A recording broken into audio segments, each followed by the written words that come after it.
Break के बाद एक बार फिर आपका बहुत स्वागत है। नमस्कार, मैं सोनाली और आप देख रहे हैं केकेडी न्यूज। वक्त हो चला है मुद्दे की चर्चा का।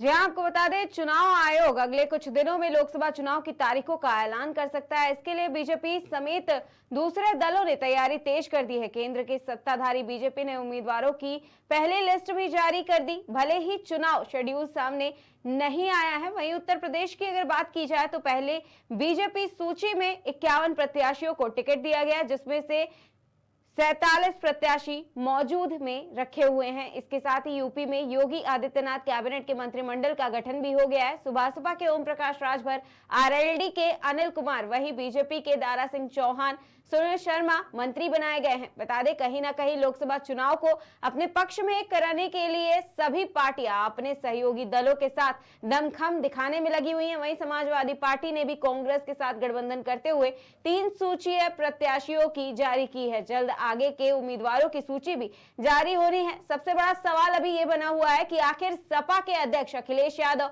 चुनाव कहां से लड़ेंगे, कन्नौज से या आजमगढ़ से। इन तमाम मुद्दों पर चर्चा करने के लिए हमारे साथ मेहमान मौजूद है। बीजेपी से अनीता श्रीवास्तव जी, कांग्रेस से कमल हंडा जी और सपा से मयंक यादव जी। आप सभी मेहमानों का मुद्दे की चर्चा में बहुत स्वागत है।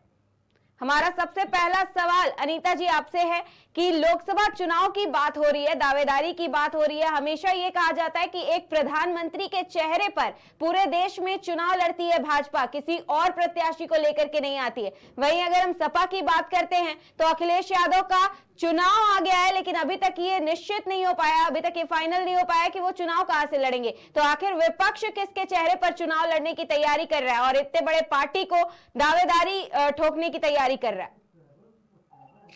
विपक्ष के पास ना कोई मुद्दा है, ना कोई उनके साथ एजेंडा है। जी अनीता जी, है जहाँ चुनाव लड़ाने हैं, प्रत्याशी उतार चुकी है, क्योंकि हमारे पास मुद्दा है।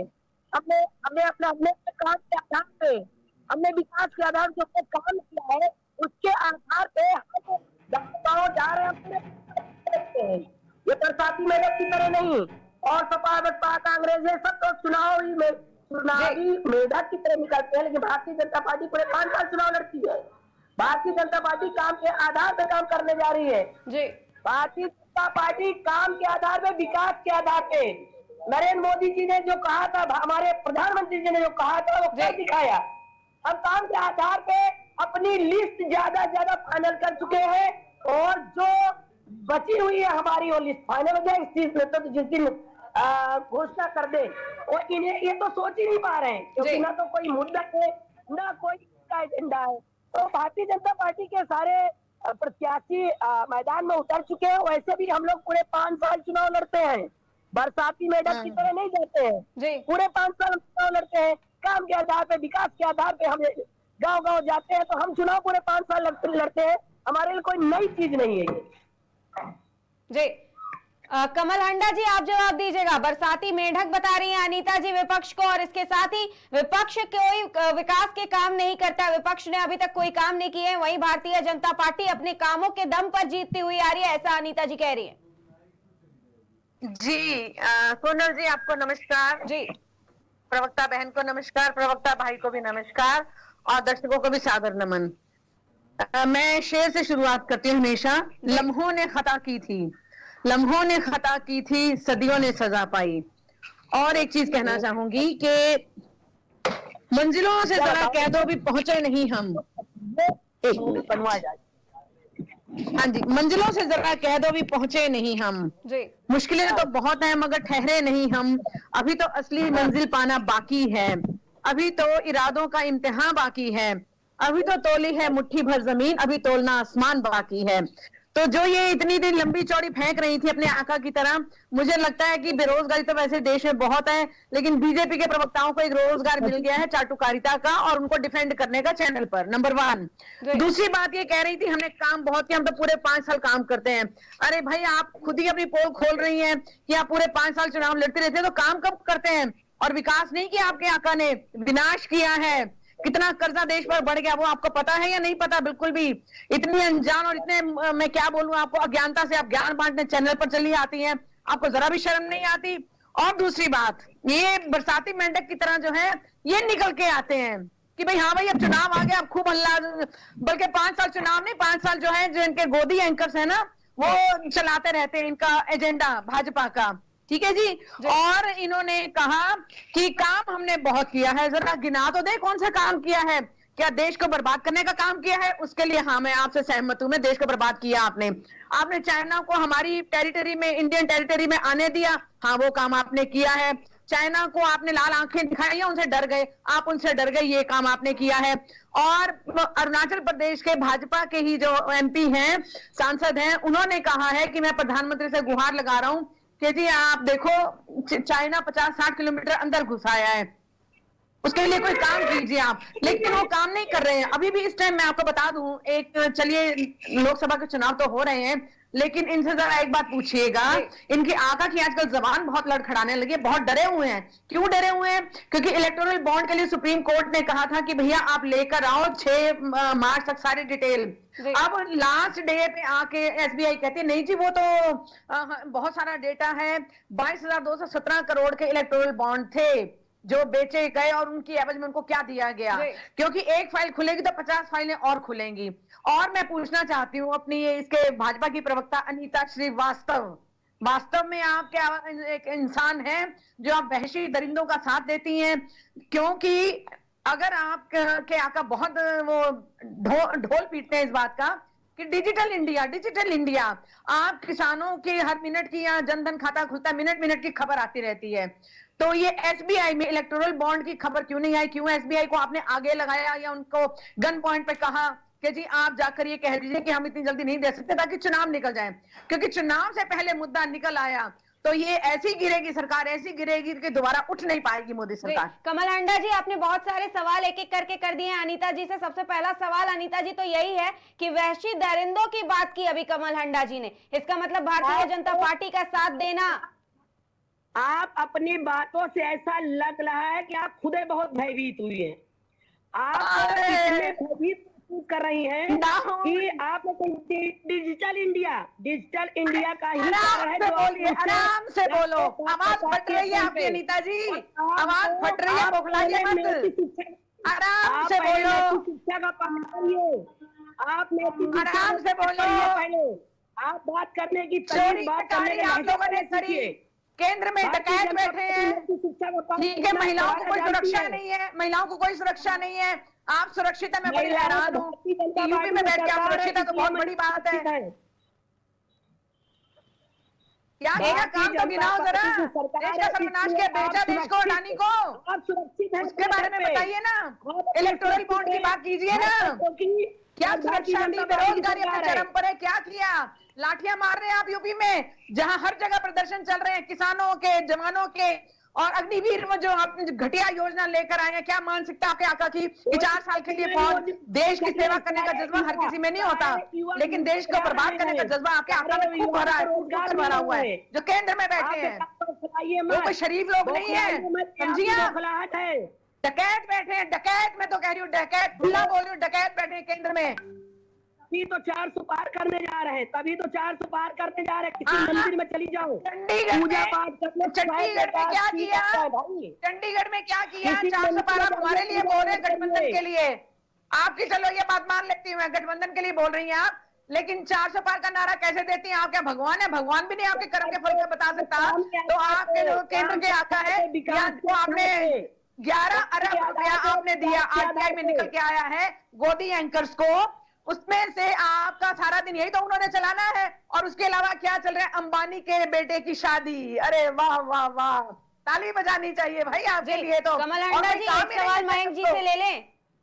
कमल हांडा जी एक सवाल मयंक जी से कर लेते हैं। मयंक जी एक सवाल हमारा आपसे ये है कि मोदी रथ जो ये चल रही है, देश में एक बयार जो चल रही है, जो सत्ताधारी पक्ष लगातार कहता है कि देश में बीजेपी की बयार चल रही है, उसको रोकने के लिए गठबंधन की क्या कुछ खास तैयारी है? देखिए, गठबंधन में समाजवादी पार्टी ने आज से करीब 1 महीने पहले ही अपने करीब 25 प्रत्याशी घोषित कर दिए थे, और भारतीय जनता पार्टी ने जो अपने सोहदे, बलात्कारी और अश्लील प्रत्याशी घोषित किए हैं। अभी आज फिर एक न्यूज आ रही है, पूर्वांचल में बिहार से सटे एक सीट के प्रत्याशी की भी वीडियो शायद वायरल हो चुकी है। तो ऐसे प्रत्याशी रहेंगे, ठीक है, तो ये तो इनका काम है। जितने भी अश्लील, एक इनके सांसद महोदय हैं, वो रिमोट से महिलाओं के कपड़े उठाते हैं। एक इनके सांसद महोदय हैं जो दिल्ली में बेटियों के साथ घिनौनी हरकतें करते हैं, और उसके बाद भी मोदी की पूरी सरकार उनके समर्थन में खड़ी रहती है। बेटियां लाठी खाती हैं, दिल्ली की सड़कों पर बेटियां लाठी खाएं, और वो बेटियां जो देश का नाम पूरे विश्व में रोशन करती हैं। तो ऐसे बलात्कारी, सुहदे, अश्लील टाइप के प्रत्याशी भारतीय जनता पार्टी नरेंद्र मोदी जी घोषित कर रहे हैं। और लालू प्रसाद यादव जी ने एक शब्द क्या बोल दिया, उनके परिवार के बारे में क्या पूछ लिया, पूरी भारतीय जनता पार्टी गिरोह में एक आग सी लग गई है। अरे भाई, जिसका परिवार नहीं तो अपना परिवार छोड़ चुका है, उसका परिवार कहां से होगा? ठीक है। और जो भारतीय जनता पार्टी की प्रवक्ता महोदया थी, बहुत ज्यादा उत्साहित है। उत्साहित क्या, ये अपनी पार्टी से नाराज है, लेकिन अब यहाँ पे डिफेंड करने बैठी है, कुछ तो डिफेंड करना ही है। अब इनके पास कुछ नहीं है, तो अंट संट जो मन में आ रहा है, काम धंधा सब बोले। भाई काम क्या है इन लोगों का? काम क्या है? अभी कल ही उत्तर प्रदेश के शाहजहांपुर जिले में एक व्यक्ति की गाड़ी चोरी हो गई। वो रिपोर्ट लिखाने गया, उसकी रिपोर्ट नहीं लिखी गई, कह देगा। फिर वो एसपी ऑफिस गया, जब एसपी ऑफिस से भी नहीं सुनी गई, उस व्यक्ति ने अपने आप को आग के हवाले कर दिया। उसका बेटा चिल्लाता रहा, लोग वीडियो बनाते रहे। ये तो योगी आदित्यनाथ का उत्तर प्रदेश है। ये योगी आदित्यनाथ का गुंडा राज यहाँ पर खुलेआम चल रहा है। एक व्यक्ति टिकट मांग रहा था, चुनाव लड़ना चाह रहा था इनके गठबंधन दल से, तो उसको टिकट नहीं दिया। उसने आपको निर्दलीय उम्मीदवार घोषित हुआ। एक ही दिन के अंदर वो अपराधी घोषित हुआ, आज उसको सजा हो गई। तो भारतीय जनता पार्टी जो हथकंडे अपना रही है, काम के बारे में तो इनके बात ही नहीं, कि इनका कोई काम ही नहीं है। जो भी काम है वो पूर्व की सरकारों ने किया है, पूर्व के माननीय प्रधानमंत्री लोगों ने किया है। वर्तमान प्रधानमंत्री ने सिर्फ कपड़े बदले हैं, महंगे महंगे शौक पूरे किए हैं, सरकारी खर्चे पर विदेशों की यात्रा की है। मयंक जी, आपने अभी जितनी बातें कही वो तो उसका जवाब अनीता जी देंगी, लेकिन एक सवाल का जवाब आप जरूर दीजिएगा। आपने जो डांस कराने वाली और करने वाली बात कही है, अश्लील नेताओं की बात जो करी है, सफाई में डांस कराने वाली बात पर क्या कहेंगे आप? देखिए, सफाई में जो डांस की आप बात कर रही हैं, वो एक समिति द्वारा करवाया गया, सरकार का पैसा उसमें नहीं लगा था जी। वो एक समिति ने करवाया था जी, वो सरकार के खर्चे से नहीं हुआ था। अनीता जी आप जवाब दीजिएगा, अनीता जी आप जवाब दीजिएगा। सफाई में अगर डांस हुआ है तो उसमें सरकार के पैसे नहीं लगे। आपके सरकार में बहन बेटियों को इस तरीके से बात करने का अधिकार भी है। हमारी सरकार में बहन बेटियों का सिर्फ और सिर्फ पूजा होती है नारियों की। आपके यहाँ ये जो जिस तरीके से आप बात कर, आपको बात करने की तमीज नहीं है, तमीज नहीं है। पूजा कर रहा है, उसकी वीडियो वायरल है, और आपका एक सांसद कहता है रिमोट से महिलाओं के कपड़े उठा देंगे, उतार देंगे, उसके बारे में भी सभी जानते हैं। आप दिल्ली में बेटियों के साथ छेड़खानी करता है, सरकार कुछ नहीं कर पाती है। ये आपके सांसद पूजा करते हैं, ये आपकी भारतीय जनता पार्टी के लोग पूजा करते हैं। 3 दरिंदों ने बीएचयू में बेटी के साथ सामूहिक बलात्कार किया, वो पूजा थी। सामूहिक बलात्कार को आप पूजा कहती है? आपके पार्टी के गरीब का मान सकते हैं उसको नहीं हुई। भारतीय जनता पार्टी होगी, हिंदुस्तान की ना परंपरा है ना संस्कार है। ये भारतीय जनता पार्टी के संस्कार, भारतीय जनता पार्टी के जो भी है, ये आप अपने तक रखिए। आप अपनी भारतीय जनता पार्टी की महिला देश पर मत थोपिए। देश और भारतीय जनता पार्टी और संघ के संस्कारों को ना थोपिए। ऐसी पूजा, ऐसे पाठ नहीं चाहिए भारतीय जनता पार्टी के में जो महिला बेटियों का अपमान करते हो, उनकी वीडियो रिलीज करवाते हो, बीएचयू में उनका बलात्कार करते हो। कृपया माफ करें। बुलंदशहर की घटना याद है कि नहीं? आपके सरकार में बुलंदशहर की घटना याद है क्या? बुलंदशहर जैसी घटना न हुई है और हमारी सरकार में जीवन में हो पाएगी। जी के सजातीय गुंडों ने उनका हाथरस की बेटी का बलात्कार किया, और उसके बाद योगी आदित्यनाथ की पुलिस ने रातों रात टायर जलवाकर, मतलब एक चिता बलात्कार किया गया जिस बेटी के साथ, उसकी चिता रातों रात जलवाई थी, वो भी टायर जलवाकर, और योगी आदित्यनाथ की पुलिस द्वारा, क्योंकि वो बलात्कार योगी आदित्यनाथ जी के सजातीय गुंडों ने किया था। सजातीय बलात्कार कमल हांडा जी कुछ कह रही है मयंक जी? जी हाँ, ये अनीता श्रीवास्तव जो कह रही हैं, बहन बेटियां सुरक्षित हैं, मैं इनसे पूछना चाहती हूँ कि क्या इनकी बेटियां सुरक्षित हैं? क्योंकि अगर इनकी बेटियों के साथ कुछ ऐसा व्यभिचार हुआ होता फिर ये उसका जवाब देती। अब जैसे 3 बनारस हिंदू यूनिवर्सिटी की बात मेरे सपा के भाई ने कही, और आप इनको ये शायद एक बात इनको ध्यान में नहीं कहनी कि जो 3 लोग थे, अक्टूबर में अपराध हुआ, अक्टूबर 2023 में, नवंबर में वो मध्य प्रदेश में गुंडे प्रचार करते रहे भाजपा का, और क्या निकले वो? बीजेपी के आईटी सेल के बशिंदे निकले वो।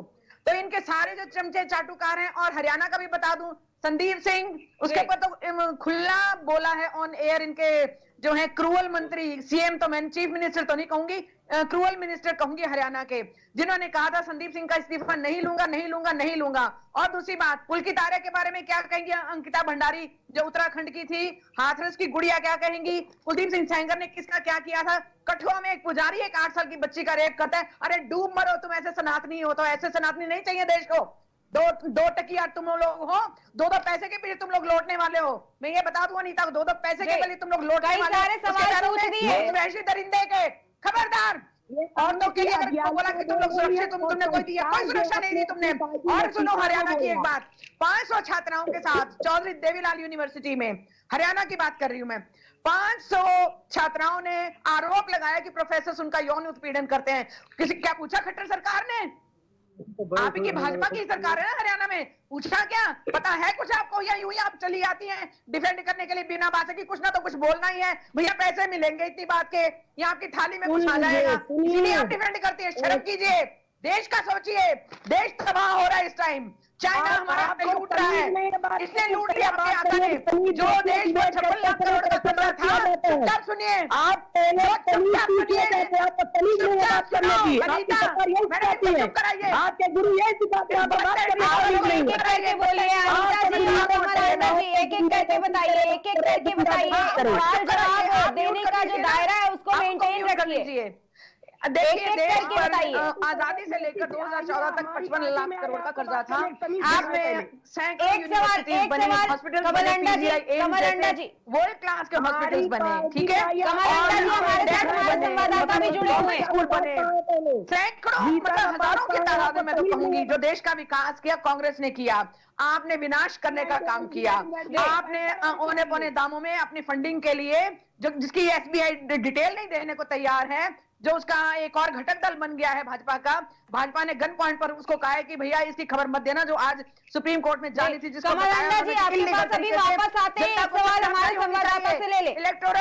इलेक्टोरल बॉन्ड के बारे में क्या बोलेगी अनीता? कुछ शक्ल न होगी इनको, कुछ पता भी होगा इलेक्टोरल बॉन्ड, इनसे तो मुझे लगता है उच्चारण ही नहीं कर पाएंगे इलेक्टोरल बॉन्ड्स का। ये कमल हंडा जी, आपके इस सवाल का जवाब अभी लेते हैं अनीता जी से, लेकिन उससे पहले एक सवाल हमारे संवाददाता से कर लेते हैं। हमारे संवाददाता शुभम भी हमारे साथ जुड़े हुए हैं। शुभम, आप जमीनी स्तर पर लगातार कवरेज कर रहे हैं, जनता के बीच में जाते हैं, ज्यादा बेहतर तरीके से समझ रहे हैं कि आखिर जनता को कौन सी सरकार चाहिए, किन मुद्दों पर वो मतदान करना चाहती है, क्या उनके खास डिमांड रहे हैं। इसके साथ ही एक और बात कही जा रही है कि डबल धमाके की तैयारी में भी अखिलेश यादव नजर आ रहे हैं, तो इस पर क्या कुछ जानकारी देंगे शुभम? सोनाली, पहले बात, सबसे पहले डिबेट में जितने शामिल हुए प्रवक्ता हैं सभी को नमस्कार करता हूं। अपनी बात को चंद लाइनों में बताऊंगा। जिस तरह से मैं जनता के बीच में जाता हूं, जनता का रुझान यही है, मामूली चीजें, विकास के नाम पर वोट उनको दिया जाता है, जनता से नए नए नेतागण आते हैं, शिक्षा, विकास और तरक्की उनकी जिस तरह से होती है, यही मेन उद्देश्य होते हैं। लेकिन नेतागण जो होते हैं ये अपने फायदे के लिए, अपनी चीजें बनाने के लिए जिस तरह के साम दाम दंड भेद की राजनीति करते हैं, सोनाली, कहीं ना कहीं इसका प्रभाव ही देखने को मिलता है कि लगातार हर 5 वर्षीय योजना में कहीं ना कहीं सरकारें बदल जाती हैं, कहीं ना कहीं सांसद विधायक पार्टी बदल लेते हैं। वही बात की जाए लोकसभा चुनाव की, लोकसभा चुनाव की बात की जाए तो कांग्रेस पार्टी, कमल हंडा जी से मेरा प्रश्न है, वही कांग्रेस पार्टी है जिसने 6 दशक से अधिक के समय तक देश में राज किया। आज कांग्रेस पार्टी की यह दशा हो गई है कि उत्तर प्रदेश में महज 17 सीटों पर सिमट कर क्यों रह गई है? जवाब दे कमल हंडा जी से चाहिए मुझे। कमल हंडा जी, हमारे संवाददाता आपसे एक सवाल कर रहे हैं। शुभम जी ने आपसे एक सवाल किया, जवाब दीजिएगा। बात का जवाब एक लाइन में दूंगी जी, एक लाइन में दूंगी। लम्हों ने खता की थी मोदी को चुनने की, लम्हों ने खता की थी, सदियों ने सजा पाई, देश सजा पा रहा है। और एक बात मुझे आपके संवाददाता भी बताएं कि कौन सा काम नहीं किया कांग्रेस ने, जरा मुझे बता दें। इतने प्रदेश बनाए, इतना सब देश बनाया, विदेशों में अपनी धाक जमाई। इन हमारी जो नायिका थी इंदिरा गांधी जी, उन्होंने पाकिस्तान के दो फाड़ किए। इतने बड़े बड़े सरकारी संस्थान किसने खड़े किए? इनके आका ने तो नहीं किए ना, मैं जो अनीता श्रीवास्तव बोलती हैं, इन्होंने तो खड़े नहीं किए, इन्होंने तो विनाश करने का ही काम किया ना। LIC हमेशा फायदे में रहती थी, घाटे में जा रही है। और गुजरात पर 9,000 करोड़ का कर्जा था मोदी के आने से पहले, अब 3.5 लाख करोड़ का कर्जा है। देश पर जब मैंने बताया कि आजादी से लेकर 2014 तक 56 लाख करोड़ का कर्जा था, जब देश में सुई भी नहीं बनती थी। अब देखिए क्या क्या चीज नहीं हमारे देश में बनती, हर चीज बनती है। ठीक है, फॉरेन कंपनीज आती है कोलैबोरेशन के लिए हमारे साथ, या हम भी जाते हैं जब हमें जरूरत होती है तो।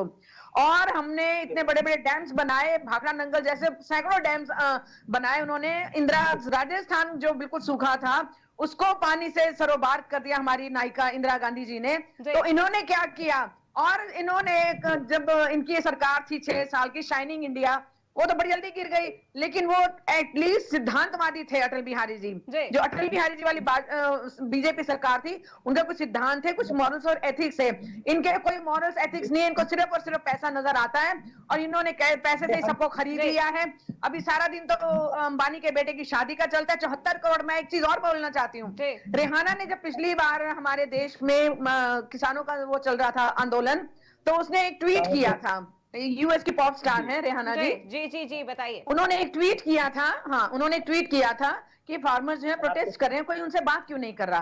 तो देखो जी, इनके आका की और ऐसे जैसे 2 टकिए ट्रोल आर्मी है, जैसे ये अनीता श्रीवास्तव जी हैं, और जो इनके और चेले चपाटे हैं जो अंधभक्त हैं, जिन्होंने अंधभक्ति का चश्मा पहना हुआ है। अंडा जी ने कई सारे सवाल और आरोप लगाए, इसका जवाब दीजिए, मेरी बात पूरी होने दीजिए।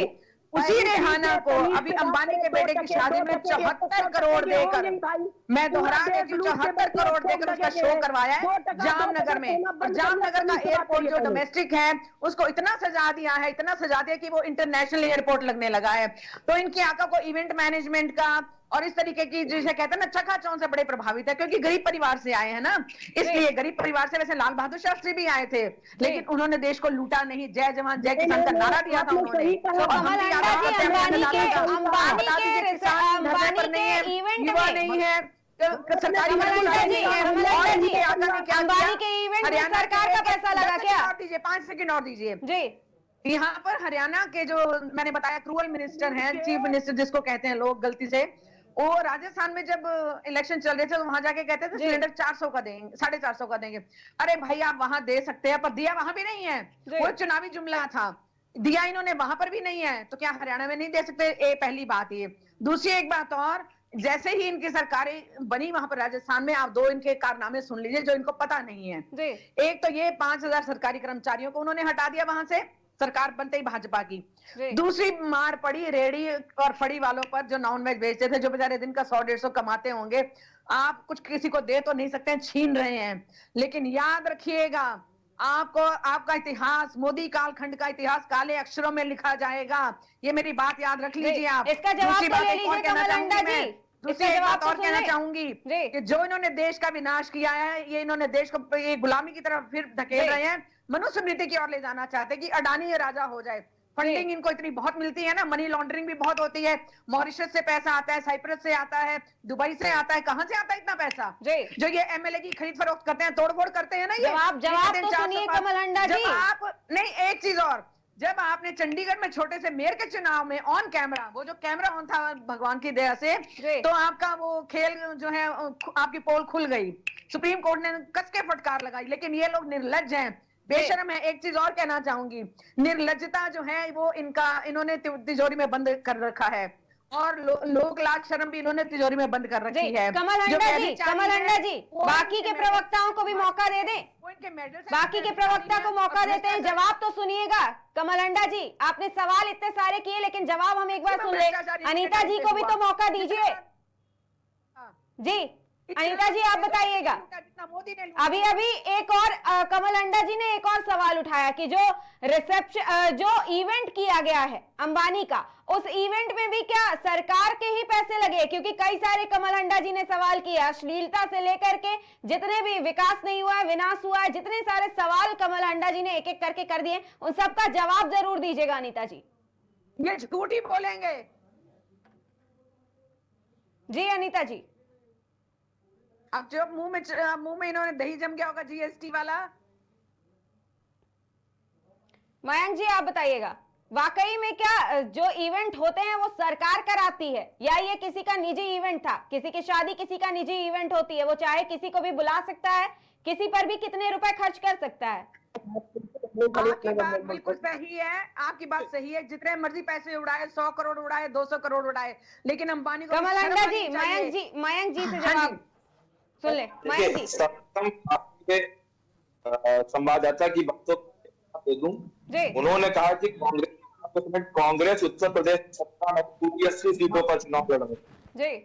हमारा गठबंधन है, कांग्रेस इस 17 पे नहीं लड़ेगी, कांग्रेस उत्तर प्रदेश की पूरी 80 सीटों पर चुनाव लड़ेगी।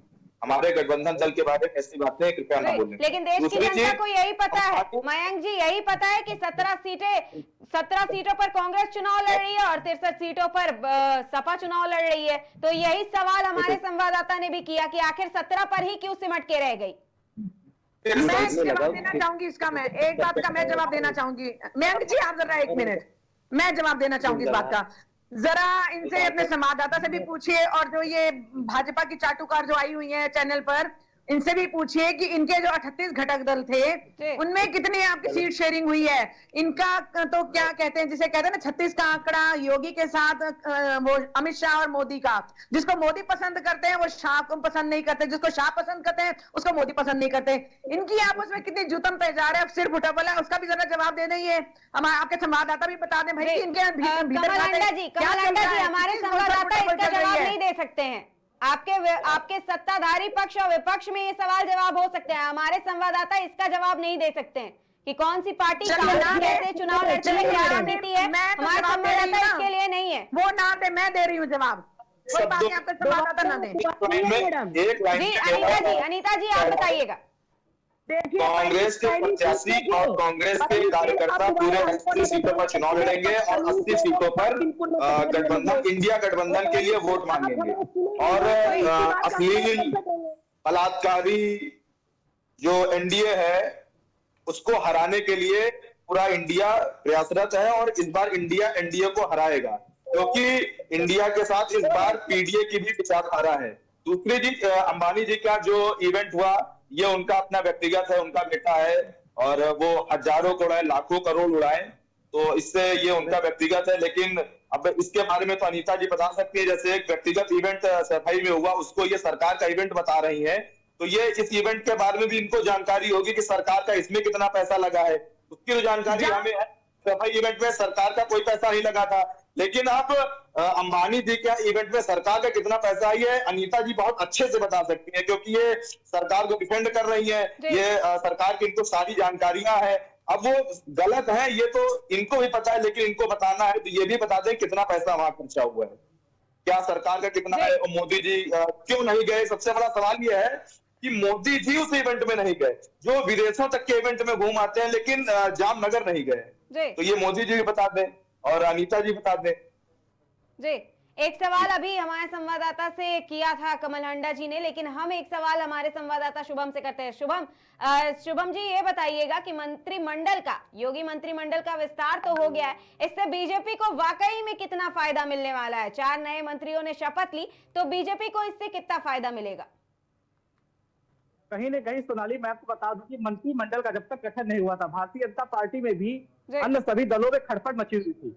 लगातार मंत्रिमंडल को लेकर ओम प्रकाश राजभर लगातार बयान दे रहे थे। उनका कहना था कि मंत्री बनेंगे मंत्री बनेंगे मंत्री बनेंगे, लेकिन तारीख पे तारीख चले जा रहे थे। लेकिन उनकी उम्मीदों पर कल भारतीय जनता पार्टी ने उन्हें कैबिनेट में मंत्री बनाया योगी सरकार ने। वही उसके बाद से लगातार अटकलें जो लगाई जा रही थी, मंत्रिमंडल कब बनेगा, मंत्रिमंडल बन गया है। अब जो प्रत्याशी हैं वो अपने संसदीय क्षेत्रों में जा रहे हैं, अपना प्रचार प्रसार कर रहे हैं। कहीं ना कहीं अभी सोनाली एमएलसी चुनाव लगे हुए हैं, जिसको लेकर भी दावेदारी काफी तेजी के साथ की जा रही। वही बात की जाए गठबंधन की, तो गठबंधन उत्तर प्रदेश में हो या इंडिया अलायंस की बात की जाए, तो भारतीय जनता पार्टी एनडीए के साथ इस बार का मुकाबला काफी दिलचस्प देखने को मिलेगा। जिस तरह से भारतीय जनता पार्टी की बात की जाए तो भारतीय जनता पार्टी ने पहली सूची में अभी तक उत्तर प्रदेश में 51 नामों के ऐलान किए हैं, जिसमें 47 नाम पुराने वाले ही रिपीट कर दिए गए हैं। लेकिन जो बचे हुए नाम, अभी बात की जब बदायूं की, जहां से शिवपाल सिंह यादव लड़ रहे हैं, वहां के प्रत्याशी का घोषणा अभी भारतीय जनता पार्टी ने नहीं किया है। बताया जा रहा है कि 10 से 15 नाम भारतीय जनता पार्टी में बदले जा सकते हैं। जहां तक एज का फैक्टर है, प्रत्याशियों का संसदीय क्षेत्र बदला जाए या उनके टिकट काटे जाएं, उसको लेकर सस्पेंस लगातार बना हुआ। जल्द ही उम्मीद की जा रही है कि भारतीय जनता पार्टी की दूसरी सूची जारी होगी। वही बात की जाए गठबंधन की, तो गठबंधन में सबसे बड़ी बात यह है कि 31 प्रत्याशियों की सूची समाजवादी पार्टी ने जारी कर दी है, लेकिन अभी भी स्पष्ट नहीं हो पाया है कि राष्ट्रीय अध्यक्ष अखिलेश यादव जी कन्नौज से चुनाव लड़ेंगे या आजमगढ़ से लड़ेंगे। मैं समाजवादी प्रवक्ता से जानना चाहता हूं कि अखिलेश यादव जी कहां से अपनी दावेदारी ठोकेंगे आगामी लोकसभा चुनाव में। जी मयंक जी, ये सवाल आपके लिए था। जी उत्तर प्रदेश में समाजवादी पार्टी सिर्फ एक ही चेहरे पर चुनाव लड़ती है, वो माननीय अखिलेश यादव जी। उत्तर प्रदेश में समाजवादी पार्टी को जो वोट मिलता है माननीय अखिलेश यादव जी के चेहरे पर ही मिलता है। तो वो पूरी 80 सीटों पर चुनाव लड़ रहे हैं। और रही बात दावेदारी की, कन्नौज और आजमगढ़, और फिलहाल तो वो नेता प्रतिपक्ष भी हैं, तो अगर वो लड़ेंगे तो इसकी जानकारी हमको भी मिलेगी, आपको भी मिलेगी। फिलहाल तो मैं एक जानकारी बता दूं, पूरी 80 सीटों पर वो चुनाव लड़ रहे हैं। और वो आज संभल का दौरा है। हमारे दिवंगत सांसद शफीकुर रहमान भट्ट साहब का निधन हो गया था, तो आज अपनी शोक संवेदना व्यक्त करने के लिए उनके आवास पर पहुंचे थे माननीय राष्ट्रीय अध्यक्ष जी। उसके बाद वो नोएडा जाएंगे, कार्यकर्ताओं से मिलेंगे। तो लगातार पूरे उत्तर प्रदेश में माननीय अखिलेश यादव जी का दौरा चल रहा है। और जितने भी अभी तक घोषित हुए और बाकी की लिस्ट भी आ चुकी है, तो एक आध दो प्रत्याशी से अभी शफीकुर रहमान भट्ट साहब का निधन हो गया, उस सीट पर दोबारा से प्रत्याशी घोषित किया जाएगा। तो लगभग अब सभी सीटों का बंटवारा हो चुका है, तो बस जल्दी बाकी हम लोगों की तैयारी तो लगातार चल ही रही है। अभी 2 दिन पहले हमारे यहाँ पर मध्य प्रदेश की मुख्यमंत्री महोदय का एक भव्य कार्यक्रम था, तो एक जाति के नाम पर वो कार्यक्रम कर रहे थे। तो उसी दिन इत्तेफाक से हम लोगों का कार्यकर्ता सम्मेलन भी था, जिसमें कांग्रेस के क्षेत्रीय नेता शामिल थे और समाजवादी पार्टी के नेता थे। एक कार्यक्रम किया गया, कार्यक्रम स्थल से 3-4 किलोमीटर की दूरी पर था। तो हमारे कार्यक्रम की वजह से वहां के मुख्यमंत्री महोदय को ये टीस है, उन्होंने अपने बयान में कहा भी है कि हमारे कार्यक्रम को फेल करने के लिए एक कार्यक्रम कर दिया गया। तो भाई जब आपकी क्षमता ही नहीं है, आपको यहाँ पे लोग पूछते ही नहीं है, तो आते क्यों है मध्य प्रदेश से यहाँ पे? देखिए, उत्तर प्रदेश के किसी भी बिरादरी के लोग हों, खासकर पीडीए के लोग आज के समय पर समाजवादी पार्टी के साथ हैं, क्योंकि योगी आदित्यनाथ की मनुवादी विचारधारा की पार्टी ने यहाँ पर पीडीए को, खासकर पिछड़ा दलित अल्पसंख्यक और अगला गरीब आधी आबादी को परेशान किया हुआ है। और उसी कार्यक्रम में मैं एक चीज और जोड़ना चाहूंगा, जो 69,000 शिक्षक भर्ती के 6800 अभ्यर्थी हैं, उन पर मुख्यमंत्री के कार्यक्रम में बेटियों पर योगी आदित्यनाथ की पुलिस ने लाख जूतों से उन पर हमला किया है। उनको उस कार्यक्रम में मारा, क्योंकि उस कार्यक्रम में बहुत ज्यादा भीड़ नहीं थी। पता चला मुश्किल से 700 से 800 लोग उस कार्यक्रम में थे, जबकि कहा जा रहा था 1 लाख 1.5 लाख लोग आएंगे, मुश्किल से 1000 लोग भी नहीं पहुंच पाए थे। तो वहां पर जो योगी आदित्यनाथ की पुलिस ने शिक्षक अभ्यर्थियों को मारा है, तो ये भी ये लोग भी तो वोटर है, उत्तर प्रदेश के वोटर है, ये लोग भी वोट डालेंगे, पीडीए वर्ग से आते हैं, तो कब तक इनका अपमान करेंगे योगी आदित्यनाथ जी? और उनकी पुलिस कब तक लोगों को मारेगी? अपने संवाददाता से ही ले लेते हैं। ग्राउंड जीरो की अगर बात हो रही है और जनता की अगर बात हो रही है, तो शुभम ये बताइएगा कि आप लगातार जनता के बीच में जा रहे हैं, ये जानने की भी कोशिश कर रहे हैं कि कौन से पार्टी को जनता सपोर्ट कर रही है, किसको देख करके वो अपना मतदान करेगी, कौन से चेहरे को देख करके वो मतदान करेगी, इसके साथ ही वो कौन से मुद्दे होंगे जिसको देख करके वो अपने प्रधानमंत्री को चुनेगी, किसने उनके लिए काम किया है, विकास के काम किए, इस पर थोड़ा सा जानकारी दीजिएगा शुभम। सोनाली, मैं आपको बता दूं कि मैं जनता के बीच में जब भी जाता हूं, तो जनता की बेसिक जरूरतें होती हैं, रोड, नाली, सड़क, शिक्षा और विकास। इन्हीं मुद्दों को लेकर हर बार स्लोगन से चुनाव लड़े जाते हैं। लेकिन जनता की बात की जाए तो जनता का मतदान हमेशा गुप्त किया जाता है, और किस छोड़ में जाएगा ये तो बताना अभी मुश्किल है, लेकिन आंकड़े जल्द ही कुछ ही हफ्तों बाद स्पष्ट हो जाएंगे। मौजूदा बात की जाए सरकार की, तो सरकार की चीजों को लेकर लगातार जनता के बीच में जाना, जनता से राय लेना, कहीं ना कहीं जिस तरह की लखनऊ में अकबर नगर बस्ती में जिस तरह से मकान ढहाए गए हैं, उससे लोगों के मन में काफी रोष भी है और लोग परेशान भी हैं। वहीं बात की जाए मौजूदा सरकार की, तो मौजूदा सरकार के द्वारा जो कार्य किए जा रहे हैं लगातार, उनका परिणाम ही हमें कुछ वक्त बाद चुनाव के रूप में चीजों में सामने स्पष्ट तौर पर निकल कर आएगा कि क्या हुए हैं। वहीं बात की जाए लोकसभा चुनाव की, तो लोकसभा चुनाव को महाजब कुछ ही हफ्ते बचते हैं। जानकारी सूत्रों के मुताबिक आ रही 2 हफ्ते के बाद से किसी भी वक्त आचार संहिता 14 तारीख के बाद से लग सकती है। वही नतीजे किस पक्ष में जाएंगे, किस खेमे में जाएंगे, बताना अभी तो बेहद ही मुश्किल है। फिलहाल मुकाबला अब की बार मुकाबला जबरदस्त देखने को मिलेगा। वही बात की जाए तो कांग्रेस पार्टी की तो अभी प्रत्याशी इनके पहली लिस्ट अभी नहीं आई है, उसके बाद भारतीय जनता पार्टी की लिस्ट आना बाकी है। वही समाजवादी पार्टी के प्रत्याशियों को उतारना भी बाकी है। बाकी मुकाबला बड़ा ठीक है शुभम जी, नतीजे चौंकाने वाले होंगे। सबसे बड़ा सवाल अभी यही बना हुआ है कि आखिर देश का प्रधानमंत्री कौन बनेगा, और जब तक बन नहीं जाता है तब तक देश का सवाल यही रहेगा। जी कमल हांडा जी, कम शब्दों में अपने बात को पूरा करिएगा। जी, मैं कम शब्दों में ही कहूंगी। सबसे पहली बात तो है कि भाजपा के पास मुद्दे ही नहीं है। जो मेन चीजें होती है शिक्षा, स्वास्थ्य और सुरक्षा, वो हमारे हरियाणा के सीएम ने तो कह ही दिया कि जी हम सबको सुरक्षा नहीं दे सकते, क्योंकि आईएनएलडी के एक नेता की जिसको 6 महीने से धमकियां मिली थी, उसकी हत्या होगी खुलेआम। 30-40 राउंड जो है फायर हुए उसके ऊपर, लेकिन अभी तक कोई पकड़ा नहीं गया, और भाजपा के ही लोग हैं वो जिन्होंने ये काम किया। पहली बात। दूसरी बात, ये जो कहते हैं 400 पार का जो इनका सारा दिन जो चलता रहता है, जो गीत या चालीसा चलता रहता है, मोदी चालीसा, तो मैं पूछना चाहूंगी फिर अगर इनके इतना कॉन्फिडेंस है तो इन्होंने हिमाचल प्रदेश में क्यों 6 विधायकों को जबरन बिठाया गाड़ियों में और पीडब्ल्यूडी रेस्ट हाउस पंचकुला में लेकर गए, उनसे वोटिंग करवाई सांसद के लिए, राज्यसभा सांसद के लिए क्यों करवाया उन्होंने, क्यों इधर उधर से पकड़ रहे हैं? इसका मतलब जो कहते थे कांग्रेस मुक्त भारत, अब बीजेपी जो है कांग्रेस युक्त हो गई है। कांग्रेस मुक्त को ये कभी नहीं कर पाएंगे। उसके ऊपर मैं एक शेर भी कहना चाहूंगी, हमारी हस्ती ना कभी मिटा पाएंगे ये कभी, हमारी हस्ती ना कभी मिटा पाएंगे ये कभी, क्योंकि इनमें कुछ भी दम नहीं, और हमसे है जमाना, जमाने से हम नहीं। और एक दो बातें कहूंगी, ये तोड़ फोड़ की जैसे राजनीति करती है भाजपा, इधर से पकड़ धर पकड़ या खरीद फरोख्त कभी सुनी नहीं थी हमने कि एमएलए और सांसद भी बिक जाते हैं। लानत है बिकने वालों पर और लानत है खरीदने वालों पर भी, क्योंकि जनता किसी एक खास चुनाव चिन्ह पर जो है वोट देती है, चाहे वो सपा का हो, चाहे बीजेपी का हो, चाहे कांग्रेस का हो, किसी भी दल का हो, ठीक है? तो उसको ये वोटों की ये चोरी करती है। ये मध्य प्रदेश में 199 सीटों पर आगे थी हमारी कांग्रेस, 2 दिन के अंदर ही पासा कैसे पलट गया, और बैलेट पेपर भी मतलब ड्यू डेट से पहले 2 दिसंबर को खुलने थे, 27 नवंबर को जो है वो खुल गए। ठीक है जी कमल हांडा जी, आपके सवालों का जवाब देश की जनता देगी। एक मिनट, मैं एक दो बातें और मेरी रह गई मैडम। ये जो बात करते हैं सबका साथ सबका विकास, इन्होंने सबका साथ सबका विकास नहीं, सबके साथ विश्वासघात किया है बीजेपी ने, और इन्होंने आदिवासी के चेहरे पर पेशाब किया। इतनी अहंकार सॉरी इतना अहंकार, आप इतना अपने आप को समझने लगे कि आप आदिवासी किसी इंसान को इंसान नहीं समझेंगे। किसी की बारात निकलेगी उसकी मारपीट करेंगे, दलित की निकलेगी किसी के कुएं में जहर डाल देंगे। ये कौन सी इंसानियत है भाई? कौन से महंत है ये मुझे बताएं, कौन सी पूजा पाठ करते हैं? सिर्फ चोटी बना लेने से नहीं कोई महंत हो जाता या पंडित हो जाता। ज्ञान होना जरूरी है। उनका उच्चारण ही देख लीजिए, इनके यूपी के जो मुख्यमंत्री हैं उनका आप उच्चारण ही देख लीजिए, शासन बोलते हैं। ही डजंट यू नो, उनकी प्रोनाउंसिएशन ही ठीक नहीं है।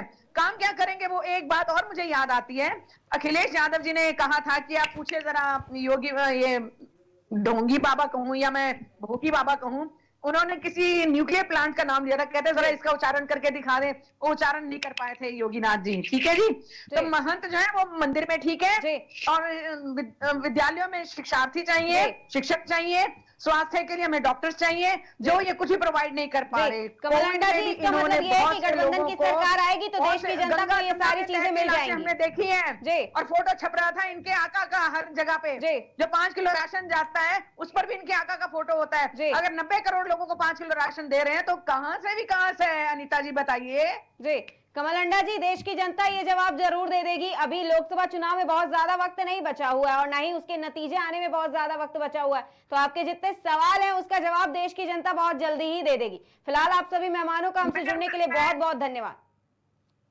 तो सबसे पहला सवाल तो अब यही रह गया है देश में कि आखिर देश का प्रधानमंत्री कौन बनेगा, और देश की जनता इसका जवाब देने के लिए बेसब्री से इंतजार भी कर रही है। आपको बता दें, भारतीय जनता पार्टी ने लोकसभा चुनाव 2024 के लिए शनिवार यानी 2 मार्च को उम्मीदवारों की पहली सूची जारी की थी, जहां भाजपा ने 195 उम्मीदवारों के नामों का ऐलान किया था, जिसके बाद से बीजेपी 195 के फॉर्मूले पर काम कर रही है। वहीं विपक्ष भी लगातार भारत जोड़ो यात्रा और पीडीए की मुद्दे पर जनता को लुभाने की पूरी कोशिश कर रही है। बता दें जल्द ही लोकसभा चुनाव होने वाला है, जिसको लेकर के सियासी गलियारे में हलचल भी काफी तेज है। जैसे जैसे चुनाव नजदीक आ रहे हैं वैसे वैसे बयानबाजी का दौर भी शुरू हो गया, लेकिन इस बयानबाजी का जनता पर कितना असर पड़ेगा ये तो चुनाव होने और उसके नतीजे आने के बाद ही पता चलेगा। सवाल ये है कि क्या भाजपा जो सारे सौगात देश की जनता को एक साथ दे रही है उससे देश की जनता कितना खुश होती है और मोदी को तीसरी बार भी कुर्सी पर बिठाती है या फिर नहीं, या देशवासियों पर इस बार गठबंधन का जादू चलने वाला है। फिलहाल के लिए नमस्कार, देखते रहिए KKD।